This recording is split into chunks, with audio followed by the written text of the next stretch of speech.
제가 제자대학 훈련을 할 때 하나님 믿는 사람들이 잃지 말아야 될 거, 잃어버리면 안 되는 거, 빼앗기면 안 되는 고지, 진지, 영역에 대해서 나누는 때가 있습니다.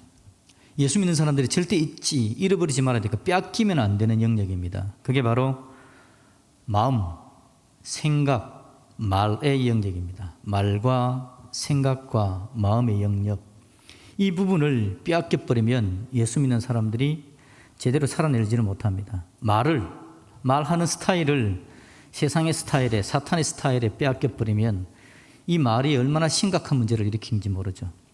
마음에 생각하는 것과 마음 가지는 이 부분들이 있어서 하나님의 은혜가 그 속에 차지 않으면 정말 어려움들이 많이 나타난다라는 걸 우리가 잘 알고 있습니다. 그래서 사실 우리의 훈련은 말의 훈련, 생각의 훈련, 마음을 하나님의 은혜로 채우는 훈련, 이 훈련이 제대로 되어져야 되는 거죠. 우리 하나님께서 우리 광주드림교회 모든 성도들에게 그런 은혜를 주실 수 있기를 우리 주님의 이름으로 다시 한번 축복드립니다. 우리의 말에, 우리의 마음에, 우리의 생각에 하나님 사랑, 이웃 사랑이 가득 담겨야 되는 거죠. 지금 우리는 10계명을 살피고 있습니다. 10가지 계명. 그 가운데서 앞쪽은 하나님 사랑, 뒤쪽은 이웃 사랑에 대해서 함께 이야기를 하죠. 그러니까 하나님께서 주신 계명이, 하나님의 은혜가 하나님께서 우리로 하여금 살아가게 하는 삶의 방식이 내 말에 담겨져 있고, 내 생각에 담겨져 있고, 내 마음에 담겨져 있어야만 우리의 살아가는 바가 온전한 모습으로 살아내는 거죠. 우리가 믿음을 지킨다라고 이야기합니다. 믿음을 가진다라고 이야기하는데, 믿음이라는 게 뭐가 믿음이죠? 믿음이라는 건 우리가 의지하는 바 그 하나님의 은혜, 하나님의 능력이 내 안에 들어와서 내 삶을 하나님께서 기뻐하는 방향대로 살아내는 걸 믿음이라고 이야기합니다. 그런 가운데 능력이 나타나죠. 그 믿음이 내 안에 있어서 내가 믿음의 말을 하는 겁니다. 믿음의 말을 빼앗기지 않는 거죠. 믿음의 생각과 믿음의 마음을 가지는 겁니다. 그게 여러분 우리가 믿음을 가지는 삶입니다. 믿음을 어디에다가 담아 놓겠습니까? 여러분의 말에, 여러분의 생각에, 여러분의 마음에 믿음을 담뿍 담아 놓을 수 있기를 다시 한번 우리 주님의 이름으로 축복드립니다. 어려운 이야기는 아니고요. 오늘은 이제 9번째 계명을 한번 살펴야 될 차례입니다. 우리가 10계명 중에서 8번까지는 살폈고 이제 9번째죠. 9번째가 여러분 한번 볼까요? 제 9계명은 내 이웃에 대하여 거짓 증거하지 말라라는 말인데요. 이것은 첫 번째, 내 이웃에 대하여 거짓 증거하지 말라라는 말은 자신과 이웃을 정당하게 평가해야 합니다라는 뜻입니다. 자신과 이웃을 정당하게 평가하는 겁니다. 거짓 증거한다라는 말은 말하는 걸 이야기하는 겁니다. 그리스도인이 살아가는 삶에 있어서 빼앗기지 말아야 될 게 말과 마음과 생각이라고 말씀을 드렸는데, 거짓 증거라는 말은 말에 대한, 말 파트에 대한 겁니다.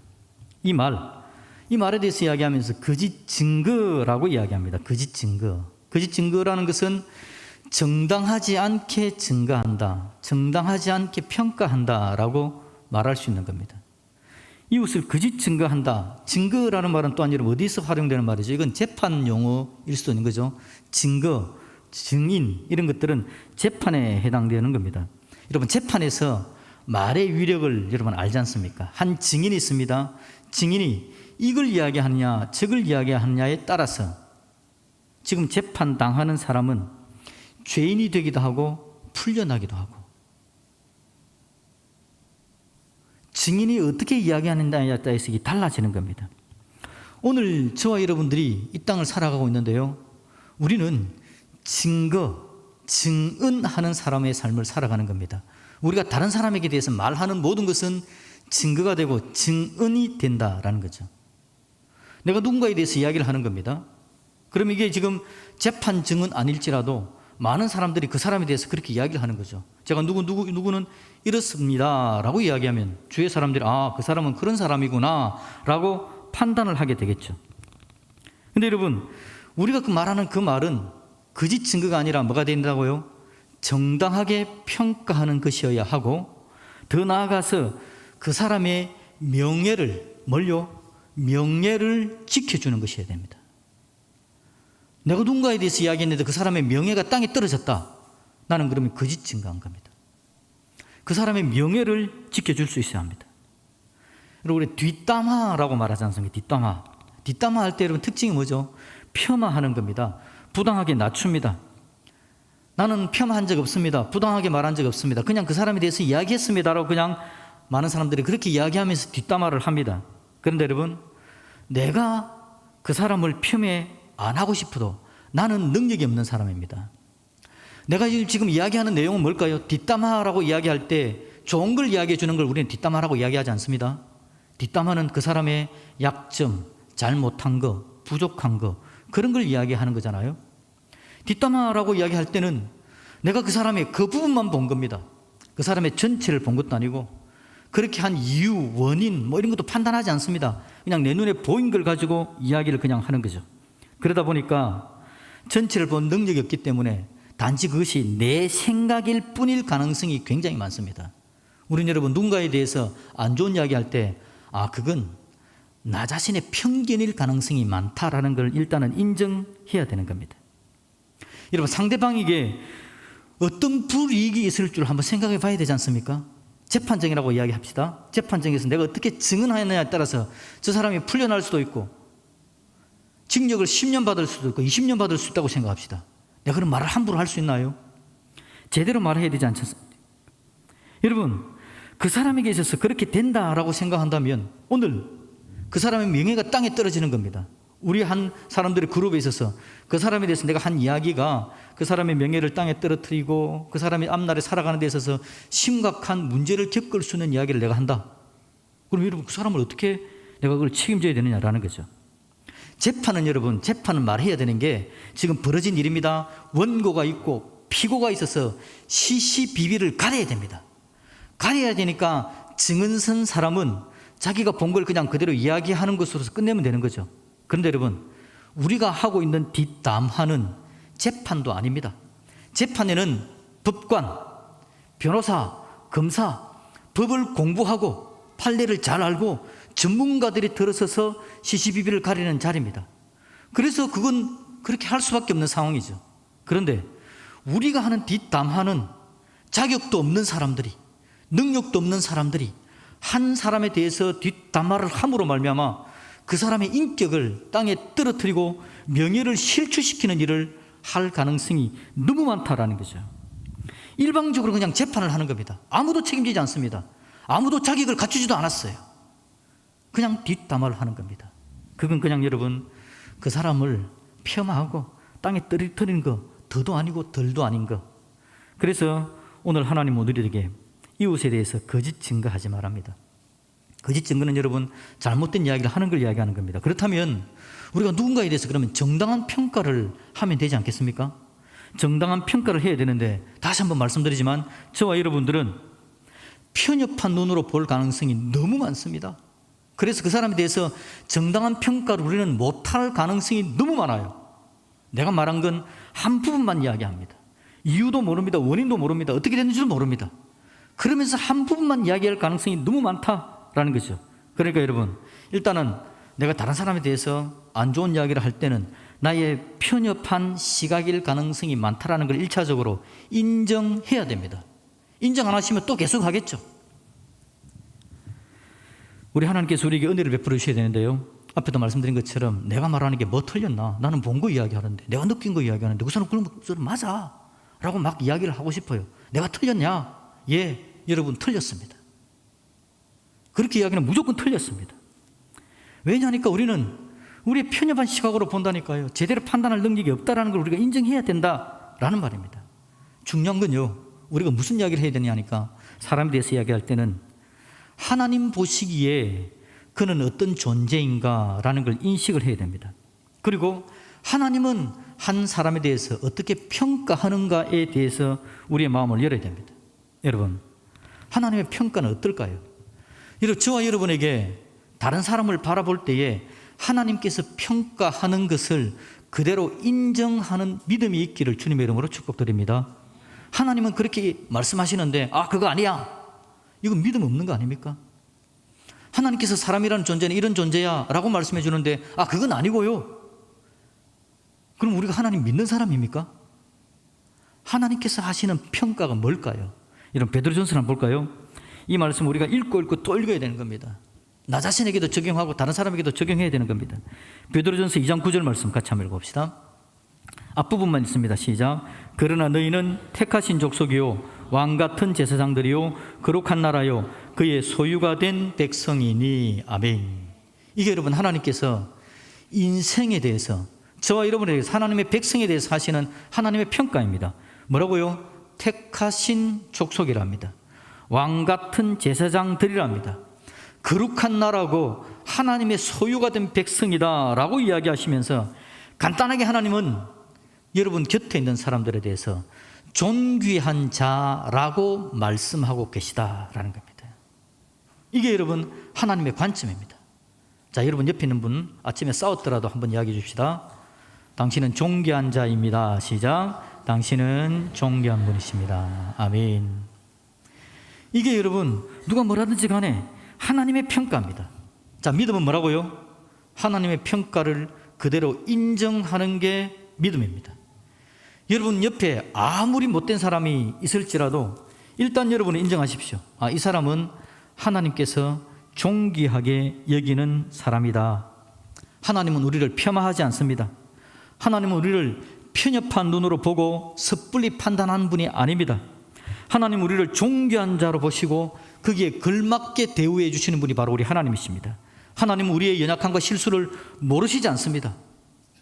우리의 부족함, 우리의 연약함, 우리의 죄악, 나보다 나를 더 잘 아시는 분이 바로 우리 하나님이십니다. 그럼에도 불구하고 하나님은 그런 나에 대해서 나의 실수와 나의 연약함을 하나님의 사랑으로 메워 주시는 분이 바로 우리 하나님이십니다. 하나님께서 내가 잘못했다고 잘못한 만큼의 벌을 주신다고 이야기하면 주위에 있는 사람은 내 아내도 내 자녀도 내 곁에 있는 사람도 나의 잘못을 몰라요. 내 잘못의 10%도 모를 겁니다. 왜냐하니까 내 마음에 든 생각과 내가 가지는 말, 내가 행동하는 거 내 곁에 있는 사람이 나와 늘 함께 있지 않는데 어떻게 알겠나요?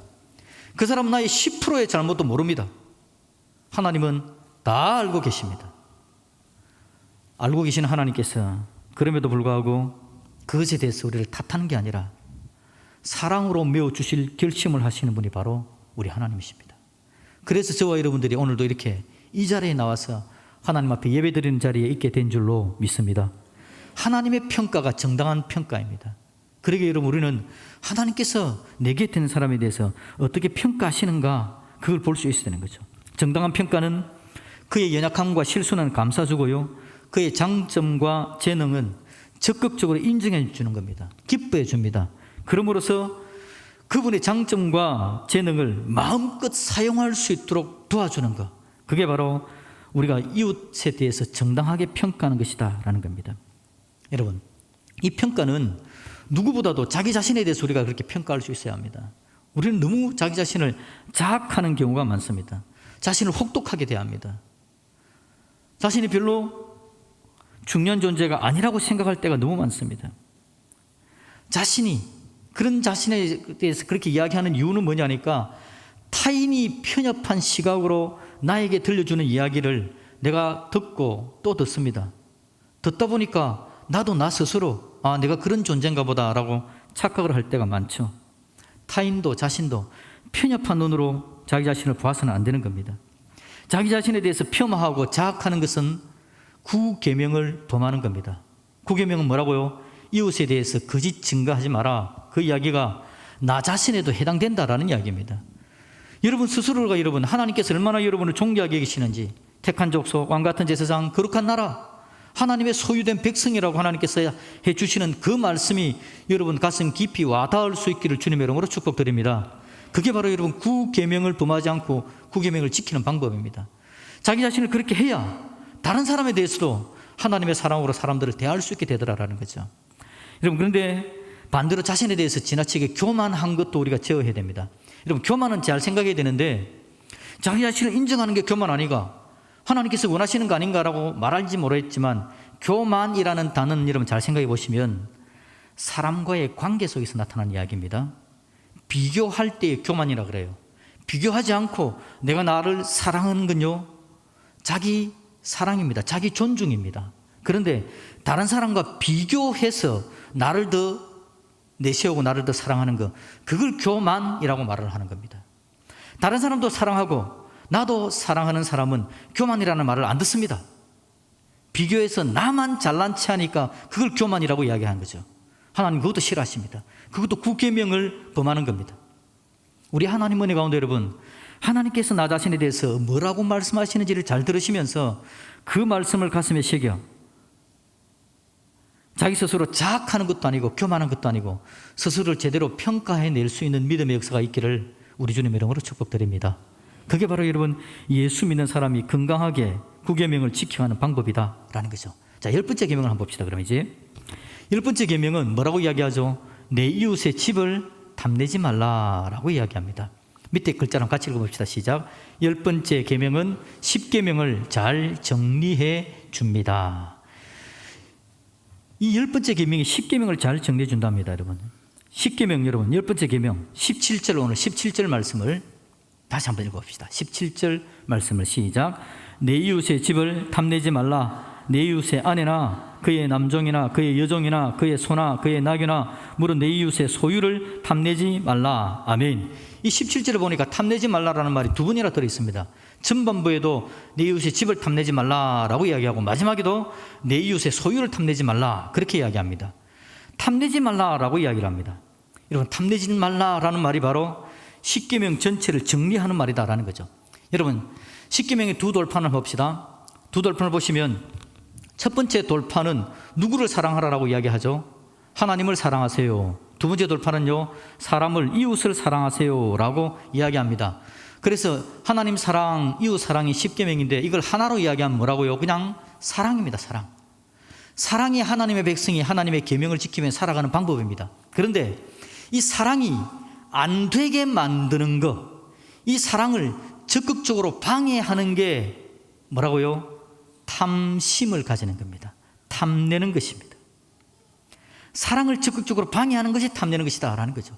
그래서 10번째 계명은 1번부터 9번째까지를 정리를 잘 해준다라는 거죠. 자 봅시다. 10계명 마지막에 보니까 내 이웃의 아내를 탐내지 말랍니다. 방금 우리가 17절을 보니까 내 이웃의 아내를 탐내지 않는 것은 몇 계명을 어기는 거죠? 아내를 탐내는 건, 이웃의 아내를 탐내는 건 7계명을 어기는 거 아닙니까? 자 그 다음에 그의 남종, 여종, 소, 나귀, 무릇 이웃의 소유를 탐내는 걸 몇 계명을 어기는 겁니까? 8계명, 도둑질하는 거죠. 7계명, 8계명에 대해서 여기서 이미 이야기를 하고 있습니다. 탐내는 건 7계명을 어기고 8계명을 어기는 건데 이것뿐만 아닙니다. 10번째 계명, 10개 계명 전체를 어기게 만드는 게 바로 탐심입니다. 다시 여러분, 하나님께서 하나님을 사랑하라라고 이야기했는데 1계명부터 4계명까지 이걸 반대하는 게 여기게 되는 게 뭐냐니까 하나님의 지위를 탐내는 거. 이거 누가 했죠? 아담이 한 거 기억나시죠? 그죠? 아담이 하나님의 지위를 탐내지 않습니까? 그게 바로 여러분 지금 탐내지 말라라는 이야기입니다. 1계명부터 4계명을 지키려면 하나님의 지위를 탐내지 않아야 됩니다. 하나님을 사랑해야 이 계명을 지켜낼 수 있습니다. 5계명은 뭡니까? 부모를 사랑하라 합니다. 부모를 공경하라. 부모의 권위를 탐내는 겁니다. 그러면 그 계명을 어기게 됩니다. 6계명은 뭐죠? 내 이웃의 생명을 탐내는 것. 이게 살인입니다. 이웃의 가정, 이웃의 아내를 탐내는 것. 7계명을 어기는 겁니다. 이웃의 소유, 남종, 여종, 소, 나귀, 이웃의 소유를 탐내는 게 바로 8계명, 도둑질하지 말라라는 계명을 어기는 겁니다. 방금 여러분 9계명 이야기하면서 거짓 증거하지 말라라는 말은 이웃의 명예를 실추시키지 마라라고 말씀드렸죠. 이웃의 명예를 탐내는 게 9계명을 어기는 게 되는 겁니다. 탐내지 말라라는 말은요, 사랑하라라는 말의 반대입니다. 탐내는 것은 사랑하는 것과의 반대 개념이다라는 거죠. 사랑해야 되는데 탐심이 가득하면 사랑할 수 없습니다. 하나님을 사랑하고 하나님 예배해야 되는데 탐심이 가득하면 하나님 앞에 제대로 예배도 못하는 겁니다. 이웃을 사랑해야 되는데 탐심이 가득하면 절대 사랑할 수 없다라는 거죠. 아담이 탐내어서 하나님의 권위를 탐내어서 죄를 범합니다. 사울 왕이 하나님의 권위를 탐내서 하나님으로부터 멀어집니다. 다윗이 바세바의 아내를 탐내서 문제를 일으킵니다. 가룟 유다가 은 30을 탐내서 예수님을 팔아먹습니다. 탐심, 이게 하나님 앞에서 하나님 은혜 가운데 나가야 되는 하나님의 사람들을 제대로 서지 못하게 만드는 중요한 원인이 되는 겁니다.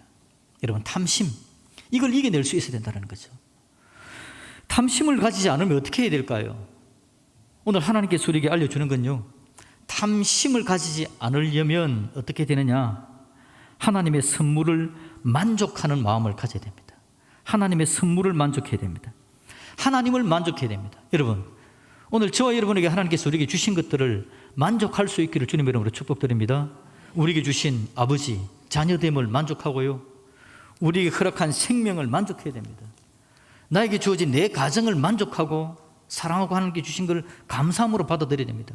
하나님께서 나에게 주시는 물질들, 나에게 적절하게 주시는 은혜들에 감사하고 만족할 수 있어야 됩니다. 하나님이 주신 선물에 대해서 만족함과 함께 또 하나 우리가 궁극적으로 만족해야 될 게 뭐냐니까 하나님 그분 자체를 만족할 수 있어야 합니다. 성경은 그 주제가 얼마나 뚜렷한 주제인지 모릅니다. 하나님만 높여드립니다. 하나님 당신으로 나는 만족합니다. 우리가 찬양하는 중요한 찬양의 주제가 하나님 당신을 내가 만족합니다 라는 게 찬양의 주제이죠. 성경의 중요한 핵심 주제이기 때문에 그렇습니다. 하나님을 내가 만족하게 되어지면 하나님의 하심을 인정하는 겁니다. 창조주 하나님을 인정합니다. 온 세상 천하 만물을 다스리시는 하나님을 인정합니다. 그러면서 하나님께로 나아가 하나님을 만족할 때에 탐심을 가짐으로 말미암아 나타나는 사랑하지 못하는 문제에 빠지지 않게 된다라는 거죠. 우리 하나님께서 오늘 저와 여러분에게 그런 은혜를 주실 수 있기를 주님의 이름으로 축복합니다. 만족하는 마음을 가지면 여러분, 주위의 사람들에게 우호적인 마음을 가집니다. 만족하는 마음을 가지면요, 하나님께 나가 예배할 때도 제대로 된 예배를 드릴 수 있게 되어지는 거죠. 만족하는 마음이 여러분 믿음입니다. 믿음. 하나님께서 나에게 주신 것에 대해서 만족하는 게 믿음이라고요. 하나님께서 나에게 주신 것에 대해서 만족하지 못하면 거기서 수없이 많은 문제들이 발생을 하는 겁니다. 지금까지 하나님께서 나에게 주신 것 만족하고 앞날도 인정하고 나를 도우시고 역사하실 하나님에 대해서 인정하며 나아가는 것, 그게 바로 우리가 만족의 삶을 살아가면서 하나님 앞에 온전히 서는 방법이 되더라라는 겁니다. 여러분, 하나님으로 만족하는 저와 여러분들이 될 수 있기를 우리 주님의 이름으로 축복합니다. 명절은 잘 보냈습니까? 명절 기간 동안에 만족은 좀 하셨나요? 또 막 형제들끼리 모여가지고 저 집은 뭐도 있고 뭐도 있는데 우리 집은 없고, 저 집 새끼는 이렇게 되는데 우리 집 새끼는 이렇고, 비교도 좀 하셨습니까? 상처도 좀 받으셨고? 우리가 살아가는 삶이 그런 것 같습니다, 여러분. 이게 실제적인 일인 것 같아요. 하나님께서 나에게 주신 것으로 만족하는 것, 그냥 내 자녀가 너무 좋고 내 자녀가 어떤 상황이든지 그냥 기쁘고, 하나님 이 자식 나에게 주신 거 너무 감사합니다. 하나님 내 삶에 좀 불편하지만 그럼에도 불구하고 하나님 주신 은혜로 내가 살아갈 수 있도록 도와주셔서 감사합니다. 만족하는 거, 여러분, 만족하는 거. 그게 하나님의 계명을 제대로 지키고 살아가는 중요한 방법이 됐다라는 거죠. 자, 3번을 봅시다. 3번. 막 이런 이야기 하니까 별로 재미가 없어가지고 졸기도 하시고 막 그렇게 하시는데, 자, 3번 같이 한번 읽어볼까요? 3번 시작. 탐심을 극복하는 방법 같이 읽습니다. 하나님께서는 탐심의 노예가 되지 않도록 법을 주셨습니다. 아멘. 하나님께서 원하시는 건요, 우리가 탐심의 노예가 되지 않는 겁니다. 이게 너무 가득하니까요. 이게 가득해서 우리 인생을 너무 힘들게 만드니까 이걸 이길 수 있도록 하나님은 도와주시기를 원하신다라는 거죠. 그래서 뭘 주셨다고요? 법을 주셨답니다. 10계명을 하나님께서 우리에게 주신 이유, 10계명을 주신 이유를 10번째 계명에서 한번 찾아보면 탐심을 이겨라. 그래서 하나님께서 10계명, 하나님의 법을 우리에게 주셨다라는 겁니다. 탐심은 우상 숭배입니다, 여러분. 꼭 기억해야 합니다. 이것이 우리로 하여금 하나님의 사랑에 서지 못하게 만들고 하나님으로부터 멀어지게 하는 겁니다. 이 탐심을 우리가 이겨낼 수 있어야 되는 거죠. 탐심의 반대 개념이 뭐라고 그랬습니까? 사랑이라고요, 결국. 그래서 하나님은 탐심을 극복할 수 있도록 우리에게 하나님을 사랑하세요, 이웃을 사랑하세요, 그 이야기를 계속해서 우리에게 던져주는 겁니다. 하나님을 사랑해야 탐심을 이깁니다. 이웃을 사랑해야 탐심을 이깁니다. 탐심을 이기라라고 결국 사랑하라고 하나님께서 우리에게 그런 이야기를 들려주시는 거죠. 그래서 여러분, 우리가 해야 될 일이 있습니다. 이제 해야 될 일이 뭐냐니까 하나님께서 우리에게 허락하신 이 10가지 계명을 가슴에 새겨놓고 하나씩 실천해 나가는 겁니다. 하나님의 말씀, 하나님의 계명은 그렇습니다. 여러분들 그냥 듣고 있으라고 주어지는 이야기 아닙니다. 들으면서 여러분의 귀가 시원해지라고, 마음 시원해지라고 들려지는 게 아닙니다. 하나님의 말씀은 듣고 그 말씀대로 살라고 하나님께서 우리에게 주시는 말씀입니다. 하나님께서 하시는 말씀을 가슴에 한번 새기고 그대로 한번 살아내야 된다는 거죠. 그래야만 직접 살아낼 때에 하나님께서 우리에게 은혜를 주셔서 탐심을 이겨내고 사랑하는 자리로 나갈 수 있도록 도와주는 겁니다. 여러분, 하나님은 우리에게 은혜를 주셔가지고 하나님을 사랑하세요, 이웃 사랑하세요 이 이야기를 주시면서 평생을 그렇게 이야기해 주십니다. 그래서 그렇게 볼 수 있죠. 우리는 도 닦는 사람입니다. 도 닦는 사람들, 사랑의 도를 닦는 사람들입니다. 사랑의 도를 닦으면서 평생을 살아가는 겁니다. 하나님은 평생 우리가 주일마다 모이면 그리스도인이 함께 있을 때마다 자극을 주는 게 하나님 사랑, 이웃에 대한 자극을 우리에게 주는 겁니다. 그래서 우리는 평생 동안 하나님 앞에 도를 닦으면서 그렇게 살 수 있다는 거죠. 여러분, 믿음 좋은 사람이 어떤 사람이 믿음 좋은 사람입니까? 간단하게 이야기하면 도 잘 닦은 사람입니다. 하나님 사랑의 도를 잘 닦은 사람이 믿음 좋은 사람이라고요. 이웃 사랑이 얼마나 중요한지를 알면서 그걸 실천해 나가는 가운데 연습하고 실습하는 사람이 믿음 좋은 사람입니다. 우리가 하나님을 존중하고 하나님을 의지한다는 말이 뭡니까? 천지 만물을 창조하신 하나님이 우리의 주인이시고 지금도 우리를 다스린다라는 걸 인정하는 거기 때문에 예, 하나님 알겠습니다. 하나님 사랑하고, 예, 하나님 알겠습니다. 이웃 사랑하는 거, 그게 바로 지금 우리가 도를 닦고 있는 증거 아닙니까? 내가 믿음이 좋아지기를 바랍니다 라고 이야기하면서 하나님께서 하시는 말씀은 아무것도 안 들어요. 예배도 제대로 안 드립니다. 예배 드릴 때 하나님 앞에 마음을 정성을 들이지도 못합니다. 이웃을 하나님 앞에 사랑할 마음조차가 없어요. 그냥. 그런데 무슨 도가 닦아지고 무슨 믿음이 생기겠습니까? 우리가 하나님 앞에 나오는 건 믿음의 삶을 살아내기 위해서 여기 앉아 있는 거 아닌가요? 우리 하나님 주신 믿음으로 그런 은혜로 우리가 살아내는 겁니다. 하나님은 그 믿음의 삶을 살 수 있도록 우리에게 모든 걸 준비해 놓고 계신다고요. 성령 하나님께서 우리에게 은혜를 주시고 하나님의 도우심을 대해 주셔서 사랑한다고 계속해서 우리에게 이야기해 주시고, 사랑한다, 사랑한다. 그 하나님께서 나를 향해서 사랑한다는 이야기를 들으면서 계속해서 내가 저도 하나님 사랑합니다. 하나님 자꾸 사랑한다고 이야기하니까 예, 하나님 알겠습니다. 저도 옆에 있는 사람에 한번 사랑해 볼까요? 그러면서 우리는 하나님과 함께 나아가는 은혜가 나타나는 겁니다. 지금도 사랑할 수 있도록 도와주시는 하나님의 은혜와 능력을 누리는 주님의 사람들이 되기를 우리 주님의 이름으로 축복드립니다. 그게 믿음의 길을 걸어가는 겁니다. 믿음의 도를 닦아가는 겁니다. 믿음의 주인이시고 사랑해 주신 하나님과 연결되는 겁니다. 그 하나님의 능력이 내 것이 되어져서 이 땅에 살아가는 실제적인 믿음의 삶, 계명을 지켜내는 삶을 살아내는 것이다 라는 거죠. 여러분, 저와 여러분들 믿음이 좋아지기를 다시 한번 주님의 이름으로 축복드립니다. 믿음 좋아지는 사람, 믿음 좋아지는 사람은 하나님의 말씀 듣고 하나님 사랑하고 이웃 사랑을 한번 해보는 사람입니다. 실천해 보는 사람입니다. 여러분, 믿음은 실천이어야 합니다. 믿음은 생각으로만 되는 것 절대 아닙니다. 성경 100번 읽고 굴 속에 앉아서 믿음에 대해서 한번 생각해 보십시오. 믿음이 좋아지나? 성경 한 번만 읽으시고 살아가면서 사람들과 부대끼고 사랑 한번 해보고 사랑도 받아보고 사랑하려고 하다가 벽이 생겨서 거기에서 아픔을 한번 경험해 보기도 하고, 나를 아프게 하는 사람 그럼에도 불구하고 한번 끌어안아 보기도 하고, 그게 여러분 내 믿음이 하나님 은혜 가운데 새롭게 은혜롭게 능력 있게 되어지는 방법이다라는 겁니다.